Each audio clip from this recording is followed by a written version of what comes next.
আমেরিকার বিমানবন্দরে দাঁড়িয়ে আছে মেঘ। দূরে দাঁড়িয়ে থাকা ব্যক্তির শারীরিক গঠন আর জামাকাপড় দেখে তার বাঙালি মনে হয়। আবিয়া হয়তো তাকে রিসিভ করার জন্য এই লোককে পাঠিয়েছে। মেঘ এগিয়ে যায় আগন্তুক মানুষটার কাছে। সে পিছনে ফিরে ফোনে কার সাথে যেন কথা বলছে। মেঘ তার পিছনে গিয়ে দাঁড়ায়, মনের মধ্যে সংকোচ নিয়ে। উল্টো দিকে ঘুরে থাকা ব্যক্তিকে উদ্দেশ্য করে বলে, এক্সকিউজ মি, আপনি কি মিস্টার আন? মেঘের কণ্ঠ শুনে পিছনে ঘুরে থাকা ব্যক্তি ফোনে কথা বলা থামিয়ে দেয়। ফোনে কথা বলা বন্ধ করে মেঘের দিকে ঘুরে তাকায়। মেঘ তার সামনে থাকা ব্যক্তির মুখে দেখে। কিছু সময় তাকিয়ে থাকে। মেঘের এমন তাকিয়ে থাকা দেখে সামনে থাকা ব্যক্তি বুঝতে পারে মেঘ তাকে চিনতে পারেনি। লোকটা তার মুখে মিষ্টি হাসি বজায় রেখে বলে, হাই মেঘ, আমি কারান, আবিয়ার হবু বর। আবিয়ার কথা শোনা মাত্রই মেঘের সমস্ত দুশ্চিন্তা দূর হয়ে যায়। তার মানে আবিয়ার হবু বরকে মেঘকে রিসিভ করার জন্য পাঠিয়েছে আবিয়া। মেঘ তার মুখে মিষ্টি হাসি বজায় রাখে আর বলে, আসসালামু আলাইকুম কারান ভাইয়া। কারান প্রথমে হাই বলেছিল, কিন্তু মেঘ তাকে সালাম দিয়েছে দেখে সে তার উত্তর দেয়, ওয়ালাইকুম সালাম মেঘ।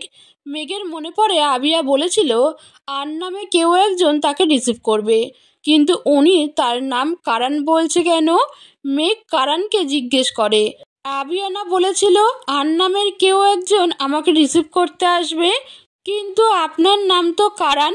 মেঘের কথায় সম্মতি জানায় কারান। কারান বলে, তোমাকে রিসিভ করার জন্য আনের আসার কথা ছিল, কিন্তু হঠাৎ করে ওর কিছু জরুরি কাজ পড়ে যায়, যার জন্য আসতে পারেনি। আবিয়া তোমাকে পরে ফোন বা মেসেজ করে জানায়নি যে তোমাকে রিসিভ করার জন্য আমি আসব? কারানের কথা শুনে মেঘ তার ফোনের কথা মনে পড়ে। বিমানে ওঠার পর তার ফোন বন্ধ করে রেখেছিল। মেঘ তার ফোন অন করার সঙ্গে সঙ্গে তার ফোনে আবিয়ার মেসেজ আসে। আবিয়া মেসেজ করে বলে দিয়েছে যে মেঘকে রিসিভ করার জন্য আর নয়, বরং কারান আসবে। আর কারানের কিছু ছবি আবিয়া তাকে সেন্ড করেছে, যাতে বিমানবন্দরে এত লোকের ভিড়ে কারানকে খুঁজতে অসুবিধা না হয়। মেঘ কারানের ছবির দিকে তাকিয়ে দেখে তার সামনে দাঁড়ানো লোকটার কথাই আবিয়া মেসেজে বলেছে। মেঘ কিছুটা অপরাধী সূচক কণ্ঠে বলে, সরি কারান ভাইয়া, বিমানে ওঠার পর ফোন বন্ধ করে রেখেছিলাম আমি, যার জন্য আবিয়ার মেসেজ সিন করতে পারি নাই। সব দোষ আমার। কারান মেঘের এমন অপরাধী সূচক কণ্ঠে শুনে শব্দ করে হেসে ওঠে। কারান মেঘকে বলে, ওহ মেঘ, এখানে সরি বলার কি আছে? আর বিমানে ফোন সাইলেন্ট বা বন্ধ করে রাখতে হয়, এইটাই নিয়ম। আচ্ছা, এখন চলো বাড়ি ফেরা যাক, আবিয়া হয়তো তোমার জন্য অপেক্ষা করছে। কারানের ব্যবহারে মেঘ মুগ্ধ হয়। কারান বেশ হাসি খুশি মেজাজের লোক, তার ব্যবহার ভীষণ সুন্দর। মেঘের সাথে কিছুক্ষণের পরিচয়ে বেশ ভালো বন্ধুর মতো সম্পর্কও গড়ে উঠেছে। আবিয়ার জন্য তার পরিবার যোগ্য একজন মানুষকে পছন্দ করেছে, যা মেঘ বুঝতে পারে। কারানের মতো এমন স্বামী যার ভাগ্যে থাকবে, সে ভীষণ সুখী হবে। সত্যি আবিয়া ভাগ্যবতী। তবে সবার ভাগ্য মনে হয় এত ভালো হয় না। সকলে স্বামী হিসেবে এমন যত্নশীল মানুষ পায় না, কিন্তু নারী মেঘের মতো কপাল পোড়াও হয়। বিমানবন্দর থেকে ফিরে আসার সময় জামান সাহেব তার জরুরি কিছু কাজ আছে বলে মাঝ রাস্তায় গাড়ি থেকে নেমে যান। সাল্লিন বেগম, সৃষ্টিসহ তালুকদার বাড়ির সকলে গাড়ি করে বাসায় ফিরে যায়। জামান সাহেব গাড়ি থেকে নেমে অন্য একটা রিক্সা ভাড়া করে প্রায় 5 মিনিট পর রিক্সা গিয়ে থামে একটা কবরস্থানের সামনে। জামান সাহেব রিক্সা থেকে নেমে ভাড়া পরিশোধ করেন, এরপর কবরস্থানের ভিতর প্রবেশ করেন। ধীরে ধীরে হেঁটে এগিয়ে যান একটা কবরের কাছে। জামান সাহেবের দাঁড়িয়ে থাকা কবরের সামনের দেয়ালে খোদাই করে লেখা রয়েছে, মৃত সাদাত সাহেব, পেশায় একজন ব্যবসায়ী। সাদাত সাহেব এই মানুষটা অন্য কেউ না, উনি মেঘের বাবা, জামান সাহেবের সবচেয়ে ঘনিষ্ঠ আর প্রিয় বন্ধু। সাদাত সাহেবের মৃত্যুর আজ প্রায় 8 বছর পূরণ হয়েছে। জামান সাহেব কবরের দিকে কিছুক্ষণ অপলক দৃষ্টিতে তাকিয়ে থাকে। তার চোখ পানির ফোঁটায় ছলছল করছে, যদিও জামান সাহেব তার চোখের পানি গড়িয়ে পড়তে দেন না, কারণ পুরুষ মানুষের কান্না করতে হয় না। জামান সাহেব নিচু হয়ে হাঁটু গেড়ে বসে যায় কবরের মাটির কাছে, হাত দিয়ে স্পর্শ করে তার বন্ধুর কবরের মাটি। এরপর তার মনের গহীনে লুকিয়ে থাকা কিছু অব্যক্ত কথা বলে ওঠে। জানিস সাদাত, আজ তোর মেয়ে মেঘ স্কলারশিপে পড়াশোনা করতে আমেরিকায় গিয়েছে। ডক্টরি নিয়ে মেডিকেল পড়াশোনা করছে ও। ভীষণ মেধাবী ছাত্রী। মেডিকেল কলেজের শত শত ছাত্রছাত্রীর মধ্যে তোর মেয়ে সবার প্রথম হয়েছে। পড়াশোনায় খুব মনোযোগ ওর। বড় হয়ে তোর স্বপ্ন পূরণ করতে চায়, ডক্টর হতে চায়। আচ্ছা, কি অদ্ভুত তাই না? তোর সেই 14 বছরের বাচ্চা মেয়ে মেঘ আজ কত বড় হয়ে গেছে। ওর বর্তমান বয়স 22 বছর। কত তাড়াতাড়ি দিন আর বছর অতিক্রম হয়ে যায়, তাই না? জামান সাহেব আরো বলে ওঠে, মেঘের বয়স তখন 14 বছর। তখন ওর সাথে দেখা হয় আমার ওর চাচির বাসায়। আমায় দেখে ওর চাচি পিছনে লুকিয়ে পড়েছিল। প্রথম দেখেছিল, তাই চিনতে পারেনি। আমি যখন ওর ভীতু আর ভয়ার্ত চেহারাটা দেখেছি, ভীষণ মায়া কাজ করেছে ওর প্রতি, যার জন্য ওকে আমার বাড়িতে নিয়ে আসি। তবে আদ্রিয়ানের সাথে ওর বিয়ে আমি কখনো দিতে চাই না, কিন্তু তখন পুলিশ আর ওর চাচির নোংরা ষড়যন্ত্রের কারণে বাধ্য হয়েছিলাম। তবে এই ভুলটা করে মেঘের জীবন আমি ধ্বংস করে দিয়েছি। আদ্রিয়ানকে মেঘ কখনো দেখেনি, তবুও ওর প্রতি মেঘের মনে ভালোবাসা জন্ম নিয়েছে। আদ্রিয়ানের ডিভোর্স দেওয়ার কথা শুনে মেয়েটা ভীষণ কষ্ট পেয়েছে, কিন্তু আমি ওকে কষ্ট দিতে চাই না। তবে বাবা হিসেবে অপারগ ছিলাম আমি। তবে তুই চিন্তা করিস না, আমার ভুল সংশোধন করে নিব আমি। মেঘের পড়াশোনা শেষ করে ওর সাথে অন্য কারো বিয়ে দিব। দেখবি খুব সুখী হবে তোর মেঘ। তবে একটাই আফসোস থেকে গেল, মেঘকে আমি তালুকদার বাড়ির পুত্রবধূ রূপে দেখতে পারলাম না। এই তালুকদার বাড়ির বড় গিন্নি হিসেবে মেঘের সম্মান ফিরিয়ে দিতে পারলাম না রে। মেঘকে যদি আদ্রিয়ান ভবিষ্যতে বউ হিসেবে মেনে নিত, কত ভালো হতো, তাই না? আচ্ছা তুই বল, আমেরিকায় গিয়ে কি মেঘের সাথে আদ্রিয়ানের দেখা হবে? আমার পাষাণ ছেলেটা কি নিষ্পাপ মেঘের প্রেমে পড়বে? মেঘ কি সত্যিই কখনো তালুকদার বাড়ির বড় বউ হবে? কারানের সাথে গাড়ি করে আমেরিকার রিসোর্টে গিয়ে পৌঁছায় মেঘ, যেখানে আবিয়া আর কারানের বিয়ে হবে। মেঘ আর কারান গাড়িতে বসে অনেক কথা বলছে। সত্যি কারান মানুষটা ভীষণ হাসি খুশি আর ভদ্র। রিসোর্টের সামনে গাড়ি এসে থামে। মেঘ গাড়ি থেকে নেমে দাঁড়ায়। সামনে থাকা বাড়ির উপর তার চোখ। সাজসজ্জা আর ডিজাইন দেখে মনে হচ্ছে এইটা বাড়ি নয়, বরং রিসোর্ট। মেঘ কারানকে প্রশ্ন করে, কারান ভাইয়া, এইটা বাড়ি নয়, বরং রিসোর্টই মনে হচ্ছে। আমরা রিসোর্টে কেন আসলাম? আবিয়া আর আমার বিয়ের একসাথে এই রিসোর্টে হবে, যার জন্য সম্পূর্ণ রিসোর্ট বুক করা হয়েছে। ও ওকে। মেঘ আর কারান আর কথা বাড়ায় না, তারা রিসোর্টের ভিতর চলে যায়। বাইরে থেকে রিসোর্টটা যতটা সুন্দর মনে হচ্ছে, ভিতর থেকে তারও বেশি সুন্দর। আমেরিকার রিসোর্ট বলে কথা, সাজসজ্জা আর ডিজাইন অবশ্যই উন্নত হবে। মেঘ বাড়ির ভিতরে প্রবেশ করে। দরজা দিয়ে ভিতরে ঢুকে আবিয়া সিঁড়ি দিয়ে তাড়াতাড়ি নিচে নেমে আসে। সে ছুটে এসে মেঘকে জড়িয়ে ধরে।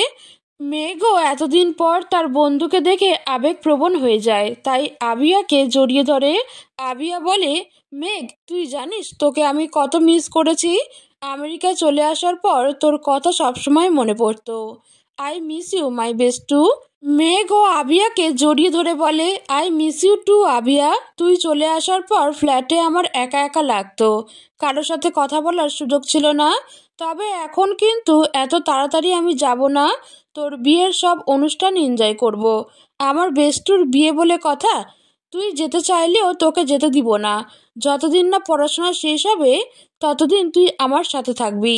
এরপর তোকেও আমেরিকায় কোনো রাজপুত্রের সাথে বিয়ে দিয়ে এখানেই আমার কাছে রেখে দিব। বিয়ের কথা শুনে মেঘের মুখ ফ্যাকাশে হয়ে যায়। স্মৃতির পাতায় আদ্রিয়ান নামক নামটা আবার ধরা দেয়। বিয়ে শব্দটা কি সত্যি মেঘের জীবনে আছে? সংসার, স্বামী, সুখ, এইসব সকল নারীর ভাগ্য থাকে, আর মেঘের ভাগ্য তো অবশ্যই নাই। মেঘকে এমন অন্যমনস্ক হতে দেখে আবিয়া বলে, আচ্ছা এখন চল তোর রুমে যাই। অনেক সময় বিমানে জার্নি করার কারণে তুই হয়তো টায়ার্ড ফিল করছিস। আবিয়ার কথায় মেঘ সম্মতি জানায়। সত্যি তার এখন বিশ্রাম দরকার। আমেরিকায় আসবে বলে কাল সারা রাত ঘুম হয়নি তার। আর সকাল থেকে ব্যাগপত্র গুছিয়ে রাখা সহ ফ্লাইটে করে এতক্ষণ আসার কারণে সারাদিন একবারও ঘুমাতে পারেনি। মেঘ আর আবিয়া সিঁড়ি দিয়ে উপরে চলে যায় আর কারান মুখ গোমড়া করে দাঁড়িয়ে থাকে। তার বউ বন্ধুকে পেয়ে তাকে ভুলে গেছে। বেচারা কারান কি আর করবে। কিছু সময় সেখানে দাঁড়িয়ে থাকার পর সেও তার রুমে চলে যায়। অন্যদিকে আমেরিকার এমসিসি হাসপাতালে ওটির মধ্যে অপারেশন করে যাচ্ছে আদ্রিয়ান। বিকেলে তার মেঘকে রিসিভ করার কথা ছিল, কিন্তু হঠাৎ করে হাসপাতাল থেকে কল আসে ইমার্জেন্সি, সেখানে যেতে অপারেশন করতে হবে। খুব জরুরি প্রয়োজন এখন তার হাসপাতালে। আদ্রিয়ান আর কি করবে, বাধ্য হয়ে হাসপাতালে চলে আসে। তবে আসার সময় কারানকে বলে মেঘকে রিসিভ করে বাড়ি নিয়ে যেতে, তার জরুরি অপারেশন রয়েছে, যার জন্য সে যেতে পারবে না। প্রায় 5 মিনিট পর অপারেশন শেষ করে ওটি থেকে বের হয়ে আসে আদ্রিয়ান। এরপর কিছু সময় বিশ্রাম নেওয়ার উদ্দেশ্যে তার কেবিনে চলে যায়। কেবিনের দরজা খুলে ভিতরে প্রবেশ করে আদ্রিয়ান। তার সাথে কিছু জুনিয়র ডক্টর ছিল। তাদের সকলকে কেবিনে গিয়ে বিশ্রাম নিতে বলে আদ্রিয়ান। আদ্রিয়ান তার গায়ে পরিহিত অ্যাফরন আর হাতে থাকা সেফটি গ্লাভস খুলে ফেলে। আদ্রিয়ান যখন তার গায়ের টি শার্ট খুলতে যাবে তখনই পিছন থেকে তাকে কেউ একজন শক্ত করে জড়িয়ে ধরে। হঠাৎ করে এমন শক্ত করে জড়িয়ে ধরায় আদ্রিয়ান কিছুটা থমকে যায়। পিছনে থাকা নারীর হাত ধরে এক ঝটকায় তার থেকে দূরে সরিয়ে দেয় আদ্রিয়ান। আদ্রিয়ান পিছনে ঘুরে দেখে তার সামনে জিয়া দাঁড়িয়ে আছে। জিয়াই যে তাকে এতক্ষণ জড়িয়ে ধরে রেখেছিল তা সে বুঝতে পারে। সাথে সাথে তার মাথা গরম হয়ে যায়। রাগান্বিত কণ্ঠে বলে ওঠে, হোয়াট ননসেন্স জিয়া, তোমাকে কতবার বলেছি আমার থেকে দূরে থাকবে তুমি? এমন হুটহাট করে জড়িয়ে ধরা আমার পছন্দ নয়। এক কথা কি 10 বার বললেও শুনতে পাও না? আদ্রিয়ান কথাটা ধমকের সুরে বলে ওঠে। জিয়া কিছুটা ভয় পেয়ে যায় আদ্রিয়ানের রাগান্বিত কণ্ঠ শুনে। সে ভয়ার্ত কণ্ঠে বলে ওঠে, আদ্রিয়ান কাম অন, তুমি এত রাগ করছো কেন? আমরা তো একে অপরের বন্ধু, তাই না? বন্ধুকে জড়িয়ে ধরা অপরাধের কিছু নয়। আমেরিকায় এটা নর্মাল বিষয়। আদ্রিয়ানের রাগটা দ্বিগুণ বেড়ে যায় জিয়ার কথা শুনে। আদ্রিয়ান বলে, আমেরিকায় বিষয়টা নর্মাল হলে আমার কাছে নর্মাল নয়। আমরা বন্ধু, কিন্তু বন্ধু হলেই যে সবসময় জড়িয়ে ধরতে হবে এটা কোথায় লেখা আছে? আর আমি মাত্র অপারেশন শেষ করে এসেছি। এখন আমার শরীরে কত জীবাণু ব্যাকটেরিয়া রয়েছে। তুমি আমাকে জড়িয়ে ধরার কারণে যদি তোমার ইনফেকশন হয় তখন কি হবে? আদ্রিয়ানের কথা শুনে জিয়া বেহায়ার মতো বলে ওঠে, তোমার কি আমাকে নিয়ে টেনশন হচ্ছে আদ্রিয়ান? জাস্ট স্যাট আপ জিয়া, ডক্টর হই আমি। সকলের শরীর স্বাস্থ্যের বিষয়ে খেয়াল রাখতে হয় আমার। আজ তুমি ছাড়া যদি অন্য কোনো মানুষ আমার কাছে আসতো তাকেও এই কথাই বলতাম। আদ্রিয়ানের এমন স্পষ্ট জবাব শুনে জিয়া মুখ চুপসে যায়। জিয়া কথা ঘোরানোর চেষ্টা করে বলে, আদ্রিয়ান তুমি রাগ করছো কেন? আচ্ছা এইসব বাদ দাও, চলো নিচে ক্যান্টিনে যাই, ভীষণ ক্ষুধা লাগছে আমার, একসাথে খাবার খেয়ে আসি। জিয়ার কথার উত্তর আদ্রিয়ান ছোট করে জবাব দেয়, আমার খুব ক্ষুধা লাগছে জিয়া, আর এখন বিকালে কিছু অভ্যাস আমার নাই। তোমার ক্ষুধা লাগলে একা গিয়ে খেয়ে আসো। জিয়াকে আর কথা বলার সুযোগ দেয় না আদ্রিয়ান। টেবিলের ওপর থেকে অ্যাফরন নিয়ে বড় বড় পা ফেলে রুম থেকে বের হয়ে যায়। জিয়ার আগে দাঁত কটমট করে সেখানে দাঁড়িয়ে থাকে। বিকাল 5টায় রিসোর্টের বরাদ্দকৃত এক রুমে বসে আছে মেঘ। সারাদিন জার্নি করার পর তার শরীর ভীষণ খারাপ ছিল, যার জন্য সে এতক্ষণ ঘুমিয়েছিল। তবে খুব বেশি ঘুম হয়নি, এই 1 থেকে 1.5 ঘন্টা ঘুমিয়েছে। মেঘ বিছানা ছেড়ে উঠে দাঁড়ায়। ওয়াশরুম থেকে সামান্য ফ্রেশ হয়ে বাইরে বের হয়ে আসে। আবিয়ার শ্বশুরবাড়ির কারোর সাথে তার পরিচয় বা দেখা হয়নি। তারা যেহেতু একই রিসেন্টে থাকবে তাহলে দেখা অবশ্যই হবে। মেঘ রুমে বসে বোর হচ্ছিল, যার জন্য সে রুম থেকে বের হয়ে বাইরে যায়। সিঁড়ি দিয়ে নিচে নেমে ড্রয়িং রুমের কাছে যায়। সেখানে আবিয়ার শাশুড়ি ফারহানা বেগম বসে আছেন। তার সাথে রয়েছে তার কয়েকজন আত্মীয়, যাদের দেখে মনে হলো তারা আমেরিকান। ফারহানা বেগম সিঁড়ি দিয়ে মেঘকে নিচে নামতে দেখে। উনি কথা বলা থামিয়ে দেন। এরপর হাতের ইশারায় তাকে কাছে ডাকে। মেঘ এগিয়ে যায় তার কাছে। ফারহানা বেগম বলে, তুমি মেঘ তাই না, আবিয়ার বন্ধু? বাংলাদেশ থেকে এখানে পড়াশোনা করতে এসেছো? ফারহানা বেগম কথা শুনে মেঘ প্রথমে তাকে সালাম দেয়, এরপর বিনয়ের সাথে বলে, জি আন্টি, আমি মেঘ, আবিয়ার বন্ধু। ফারহানা বেগম সালামের উত্তর দেয়। ফারহানা বেগম তার মুখে মিষ্টি হাসি বজায় রেখে বলে, আবিয়া তোমার কথা বলছিল কাল। তুমি বাংলাদেশে থেকে এসেছো, তার মানে তুমি আমার দেশের লোক। তুমি অতিথি হও এই বাড়ির। আর তুমি দাঁড়িয়ে আছো কেন? সোফায় বসো। মেঘ অন্য সব আত্মীয়দের সাথে সোফায় বসে। ফারহানা বেগম সকলের সাথে মেঘের পরিচয় করিয়ে দেয়। মেঘ সত্যি ফারহানা বেগমের ব্যবহার দেখে মুগ্ধ হয়। কত সুন্দর করে মিষ্টি করে কথা বলেন উনি, আর ভীষণ হাসি খুশি মেজাজের মানুষ। কারণ মনে হয় এই স্বভাব তার মায়ের কাছ থেকে পেয়েছে, যে কোনো কথা বলার সময় মুখে ভুবন ভুলানো হাসি বজায় রাখা। মেঘ কিছু সময় সকলের সাথে আড্ডা দেয়। সকলের সাথে কথা বলার মধ্যে ফারহানা বেগমের মনে পড়ে উনি ফ্রিজে কেক আর মিষ্টি জাতীয় কিছু খাবার রেখেছিলেন আত্মীয় সহ বন্ধুদের খাওয়ানোর জন্য। আশেপাশে কোনো কাজের লোক নাই যাকে বলবে ফ্রিজ থেকে কেক নিয়ে আসতে। ফারহানা বেগমের মেঘের কথা মনে পড়ে। ফারহানা বেগম বলে, মেঘ তুমি যদি কিছু মনে না করো তবে রান্নাঘরে ফ্রিজে কিছু কেক আর মিষ্টি রয়েছে, তা নিয়ে আসবে। আন্টি, এখানে মনে করার কি আছে, আমি এক্ষুনি নিয়ে আসছি। মেঘ সোফা থেকে উঠে রান্নাঘরে ফ্রিজের কাছে যায়। অন্যদিকে আদ্রিয়ান তখনই বাড়িতে ফিরে আসে। ড্রয়িং রুমে ফারহানা বেগম আর আত্মীয়দের দেখে দাঁড়িয়ে যায়। ফারহানা বেগম আদ্রিয়ানকে বলে ওঠে, আদ্রিয়ান তুমি কোথায় গিয়েছিলে? কারণ বলল তুমি নাকি হাসপাতালে অপারেশন করতে গিয়েছো। তোমাকে না বলেছি যতদিন বিয়ে শেষ হবে ততদিন ছুটি নিতে? ফারহানা বেগমের কথা শুনে আদ্রিয়ান বলে ওঠে, সরি মামি, কিন্তু অপারেশনটা খুব জরুরি ছিল। বাট এখন আর এই ভুল হবে না। কারণের বিয়ে শেষ না হওয়া অবধি আমি আর কোথাও যাব না। মনে থাকে যেন। আচ্ছা এখন যাও রুমে। সারাদিন হাসপাতালে থেকে শরীর ক্লান্ত লাগছে নিশ্চয়ই। আমি কাজের লোক দিয়ে তোমার রুমে খাবার পাঠিয়ে দিব। না মামি, এখন আর কিছু খাবো না। ভীষণ ঘুম পেয়েছে, ঘুমাতে যাচ্ছি আমি। আচ্ছা ঠিক আছে, রুমে গিয়ে রেস্ট নাও, কিন্তু ল্যাপটপ নিয়ে কাজ করতে বসে যেও না আবার। অবশ্যই, বাই। আদ্রিয়ান কথাটা বলে সিঁড়ি দিয়ে উপরে চলে যায়। ড্রয়িং রুম থেকে রান্নাঘরের দূরত্ব বেশ অনেকটা, তাই মেঘ আর আদ্রিয়ানের কথা শুনতে পায় না। ফ্রিজার থেকে কেক আর মিষ্টি বের করে নিয়ে আসে মেঘ। এরপর সকলে মিলে একসাথে আড্ডা দেয়। বিদেশে মানুষদের সাথে কথা বলতে মেঘ বোর ফিল করে না, বরং সে নতুন মানুষদের সাথে পরিচয় হয়ে তার ভালোই লাগে। রাত প্রায় 9টা। আবিয়া তার রুমে বসে বিয়ের সমস্ত জিনিসপত্র আলমারিতে গুছিয়ে রাখছে। কালকে তার আর কারানের মেহেন্দি অনুষ্ঠান। আবিয়ার কাজ করার মধ্যে হঠাৎ করে তার কাজিনের দল রুমের ভেতর প্রবেশ করে।